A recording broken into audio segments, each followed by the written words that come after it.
नमस्कार दोस्तों, स्वागत है आपका डायलॉग में। बहुत ही आसान तरीके से हम समझने वाले हैं ऑफिसर्स ऑफ पार्लियामेंट, यानी कि जो आर्टिकल 89 से 98 के बीच में बात करता है वो हम डिस्कस करेंगे आज। सबसे पहले ये जानना है कि ये किस चीज़ के बारे में बात करता है। ऑफिसर्स ऑफ पार्लियामेंट की अगर बात करें, ये बात करता है स्पीकर, डिप्टी स्पीकर की बात करें, हाउस ऑफ द पीपल का, या फिर जो काउंसिल ऑफ स्टेट्स के जो चेयरमैन होते हैं, जो कि जैसे वाइस प्रेसिडेंट होते हैं उनका।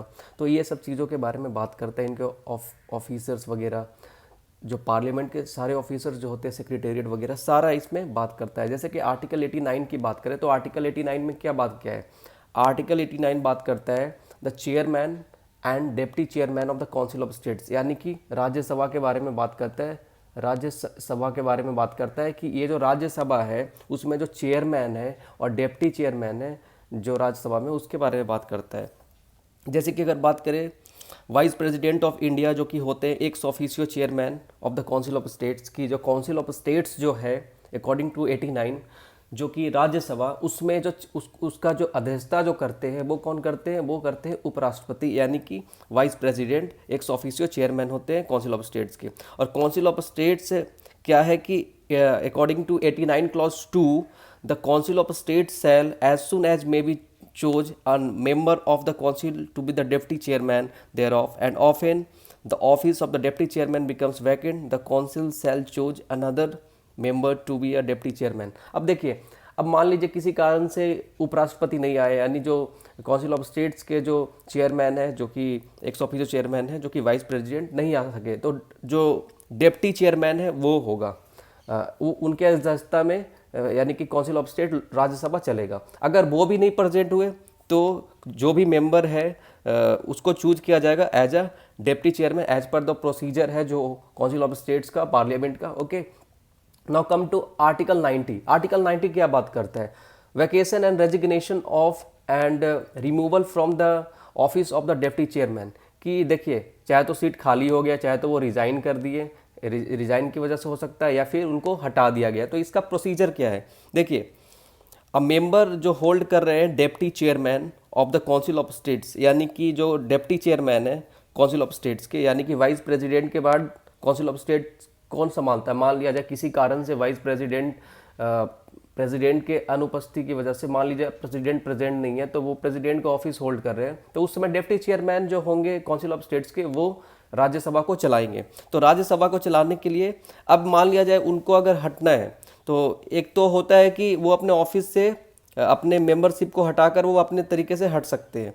ओके, पहला चीज़। दूसरा चीज़ ये है कि वो किसी भी समय राइटिंग में एड्रेस कर सकते हैं वो रेजिग्नेशन अपना, या उनको रिमूव किया जा सकता है। जो भी ऑफिस है वो काउंसिल ऑफ स्टेट्स है, तो एक पूरा मेजोरिटी जो है वहाँ का, उस तरीके से रिजोल्यूशन देकर उनको रिमूव किया जा सकता है। मतलब may be remove from his office by a resolution of the council passed by a majority of all then members of the council. जो भी उस समय के जितने मेंबर्स होंगे काउंसिल ऑफ स्टेट्स में, यानी कि राज्यसभा में, वो उनको हटा सकते हैं। खैर, और देखिए, जो ये रिजोल्यूशन जो दिया गया है, वो आप डिप्टी चेयरमैन को, अगर राज्यसभा का जो डिप्टी चेयरमैन है उनको हटाने का, रिमूवल का, तो ये प्रोसेस करने से पहले, यानी रिजोल्यूशन लाने से पहले, उससे पहले 14 दिन का प्रायर नोटिस देना पड़ेगा उनको। किनको? जो डिप्टी चेयरमैन होंगे उनको। चलिए, आर्टिकल 91 की अगर बात करें, 91 बात करता है power of the deputy chairman or other person to perform the duties of the office of or to act as a chairman. देखिए, ये किसका पावर के बारे में बात करता है। Deputy chairman or other person जो इनके ड्यूटी को परफॉर्म करता है। मान लिया जाए वाइस प्रेसिडेंट नहीं है, वाइस प्रेसिडेंट के जगह पे डिप्टी चेयरमैन को अपॉइंट किया जाता है। अगर डिप्टी चेयरमैन नहीं है तो अकॉर्डिंग टू द प्रोसीजर जो है काउंसिल ऑफ स्टेट्स का, पार्लियामेंट का, उसके अनुसार किसी भी व्यक्ति का काउंसिल ऑफ स्टेट्स से उनको बनाया जाता है एक तरीके से कि वो राज्यसभा का अध्यक्षता करे, यानी कि उसको चेयर करे। ओके, वो उस ऑफिस को होल्ड करे। ओके, 91 का क्लॉज 1 अगर पढ़िएगा आप, अगर बेयर एक्ट आपके पास है, तो वहां पर कहा गया है while the office of the chairman is vacant or during any period when the vice president is acting as or discharging the functions of president and the duties of the office shall be perform by the deputy chairman और the office of the deputy chairman is also vacant by such member of the Council of States as the President may appoint from for that purpose। जैसे कि मैंने बताया कि देखिए 91 clause 1 में सीधे तौर पे ये कहता है कि जो काउंसिल ऑफ स्टेट है वो चेयर किया जाता है, हेड किया जाता है, presided by vice president. But if vice president is not present, then in that case it is headed by और चेयर्ड बाय और it is presided by deputy chairman. If deputy chairman is not present तो council of state में किसी व्यक्ति को president उसको appoint कर सकते हैं as a chairman.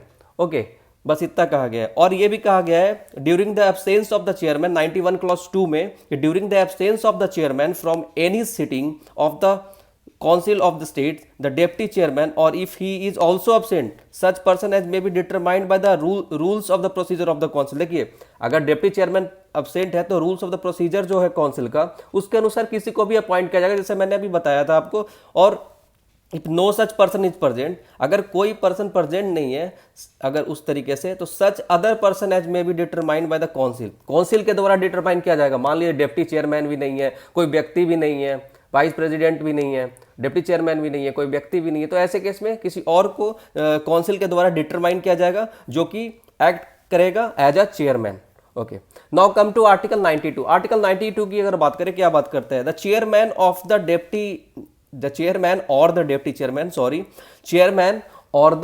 Deputy chairman not to preside while a resolution for his removal from office is under consideration.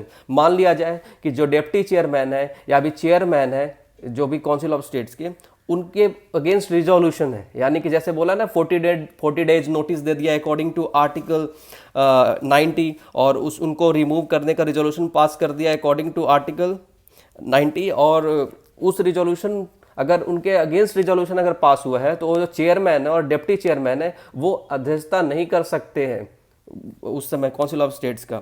Okay, और यहाँ पर आर्टिकल 91 क्लॉज 2 अप्लाई हो जाएगा, जिसमें कहा गया कि किसी और व्यक्ति को as a chairman council appoint करेगी. समझ गए? और अकॉर्डिंग टू द प्रोसीजर जो है वहाँ का काउंसिल ऑफ स्टेट्स का, वो अपॉइंट प्रेसिडेंट भी अपॉइंट करते. Now come to next article 93, बहुत इंपॉर्टेंट है. यहाँ से स्टार्ट हो जाता है लोकसभा. ये लोकसभा को कौन चेयर करता है, हेड कौन करता है, प्रिसाइड कौन करता है? तो अकॉर्डिंग टू आर्टिकल 93 बात करता है, बहुत इंपॉर्टेंट आर्टिकल है 93. सो speaker and deputy speaker of the house of the people, यानी लोकसभा का अध्यक्षता कौन करेगा? ये करेंगे डेप्टी स्पीकर या फिर स्पीकर जो होंगे. ओके, ये कहा गया, ये प्रोविजन दिया हुआ है. The house of the people shall as soon as may be chose 2 members of a house to be respectively a speaker and deputy speaker thereof, and so often as the office of the speaker or deputy speaker becomes vacant, the house shall choose another member to a speaker or deputy speaker as case may be. as you know कि जो लोकसभा है, the presiding officer of the Lok Sabha is a speaker, and if Lok Sabha speaker is not present, instead of that कौन chair करेगा, head करेगा, preside करेगा? Deputy speaker. If deputy speaker is not present, then कौन decide करेगा? ये decide करेगा ये जो भी मेंबर है और जो भी हाउस ऑफ द पीपल है वो डिसाइड करेगा कि किनको अपॉइंट करना है. ओके, 93 में केवल स्पीकर डेप्टी स्पीकर का प्रोविजन दिया गया है. अगर ये दोनों प्रेजेंट नहीं होंगे तो इसका जगह पे house of the people decide करेगी कि किस व्यक्ति को एक तरीके से प्रिसाइडिंग ऑफिसर बनाना है लोकसभा का. Now come to article 94.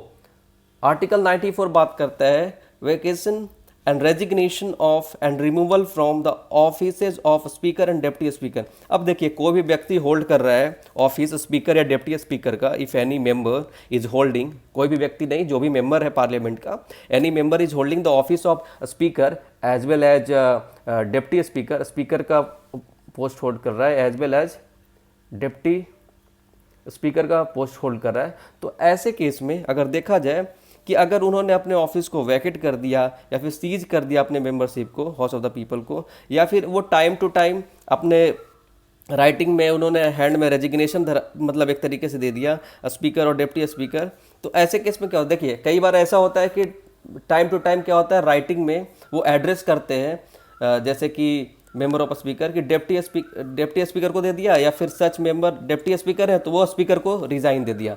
मतलब स्पीकर डेप्टी स्पीकर को रिजाइन देगा और डेप्टी स्पीकर को रिजाइन दे दिया. और उनको रिमूव भी किया जा सकता है 14 डेज नोटिस देकर, जैसे कि काउंसिल ऑफ स्टेट्स में मैंने बताया था कि अगर डिप्टी स्पीकर या फिर स्पीकर को रिमूव करना है तो प्रायर 14 डे नोटिस दिया जाएगा, फिर रेजोल्यूशन पास किया जाएगा लोकसभा में। यहाँ पर लोकसभा की बात हो रही है, यानी हाउस ऑफ द पीपल की बात हो रही है, तो लोकसभा में ये रिजोल्यूशन पास किया जाएगा और उस रिजोल्यूशन के थ्रू उनको उस समय जितने मेंबर होंगे रिजोल्यूशन पास करेंगे, फिर उसके बाद ये क्या होगा, इनको हटा दिया जाएगा, रिमूव कर दिया जाएगा। और ये चीज़ ध्यान में रखना है, आर्टिकल 94 ये बात करता है। और आर्टिकल 94 के साथ साथ 90 में जो बताया था कि वो काउंसिल ऑफ स्टेट्स में जो रिमूवल का प्रोसीजर है वो 90 में बताता है। Okay, now come to article 94। Article 94 हो गया, सॉरी 95 हो गया, अब 94 तो डिस्कस किए ही अभी। खैर 95 की अगर बात करें, power of the deputy speaker or other person to perform the duties of the office of or to act as a speaker. अब देखिए यहाँ पर बोला गया है कि ये डिप्टी स्पीकर का पावर होता है या किसी अदर पर्सन का पावर होता है कि वो अपने ड्यूटी को परफॉर्म करे एज अ स्पीकर।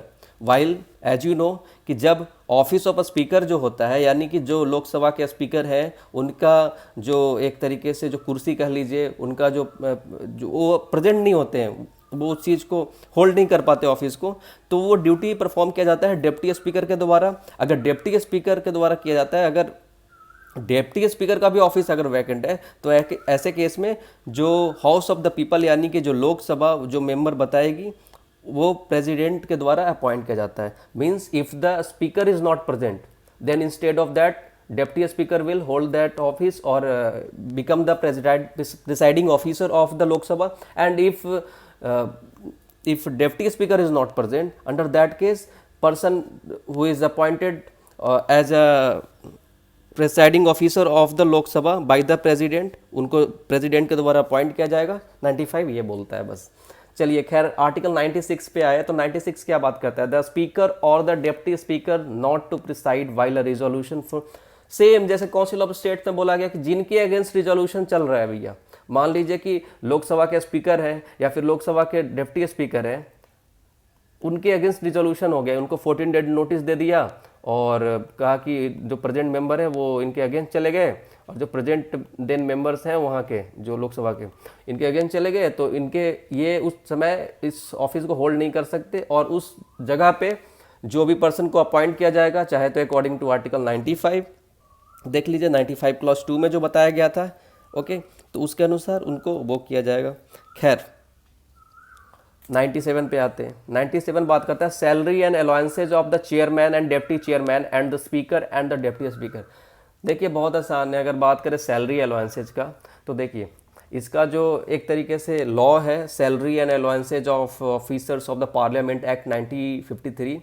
सो वो रूल बनाया जाता है, पार्लियामेंट अपने जो मेंबर्स हैं, अपने जो डिप्टी स्पीकर्स हैं, चेयरमैन है काउंसिल ऑफ स्टेट्स का, वाइस प्रेसिडेंट, मेंबर्स जो काउंसिल ऑफ स्टेट्स के, इनके लिए सैलरी एंड अलाउंसेज वो ये सुनिश्चित करते हैं एज पर द लॉ। जैसे बोला ना, the salary and allowances of officers of the parliament acts है, officers of the parliament act 1953 एक लॉ है, उसके अनुसार डिसाइड होता है। तो ये उनको रूल बनाने का पावर दिया है, एक तरीके से वो अपने रूल्स को बना सकते हैं regarding salary and allowances of chairman and deputy chairman and speaker and deputy speaker जो भी है यहाँ पर, जो पार्टिकुलरली यहाँ पे इसके बारे में बात किया 97 में। ओके 98 की अगर बात करें, 98 में क्या बात करता है, 98 में बात करता है सेक्रेटेरिएट ऑफ पार्लियामेंट। ये सेक्रेटेरिएट कौन होते हैं पार्लियामेंट के?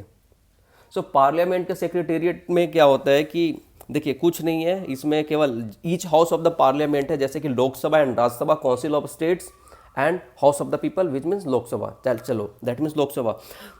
अगर बात करें सेक्रेटेरिएट ऑफ पार्लियामेंट का, तो सेक्रेटेरिएट ऑफ पार्लियामेंट में क्या है, इसमें यह कहा गया है कि देखिए पार्लियामेंट टाइम टू टाइम वो अपना रिक्रूटमेंट यानी कि जो बहाली आता है, जो फॉर्म वगैरह आता है एप्लीकेशन के थ्रू, वो सेक्रेटेरिएट को अपॉइंट करेगा, उसके लिए जो भी रिक्रूटमेंट प्रोसेस है उसके लिए जाएगा वो अकॉर्डिंग टू 98 क्लॉज 2। और कहा गया देखिए कोई प्रोविजन अगर नहीं मेड है पार्लियामेंट के अंदर ऐसा कुछ, तो प्रेसिडेंट कंसल्ट करेंगे Lok Sabha speaker of the house of the people और chairman of the council of state. अगर लोकसभा की बात है तो प्रेसिडेंट कंसल्ट करेंगे लोकसभा के स्पीकर को, अगर राज्यसभा की बात है तो president will consult to the Rajya Sabha presiding officer who is, कौन है ये, जो होते हैं वाइस प्रेसिडेंट, उनसे कंसल्ट करेगा। तो लोकसभा और राज्यसभा कंसल्ट करके वो अपना जो भी रिक्रूटमेंट प्रोसेस है, जो भी अगर ज़रूरत है सेक्रेटेरिएट का, तो वो उसके लिए रिक्रूटमेंट प्रोसेस यानी बनाया जाएगा, ऐसा provision as per the law made है, उसके तरीके से वो चीज़ होगा। तो ये जो ऑफिसर्स ऑफ पार्लियामेंट था, ये सारी जो चीज़ें मैंने डिस्कस की अभी, ये ख़त्म हो चुका है। Thank you so much.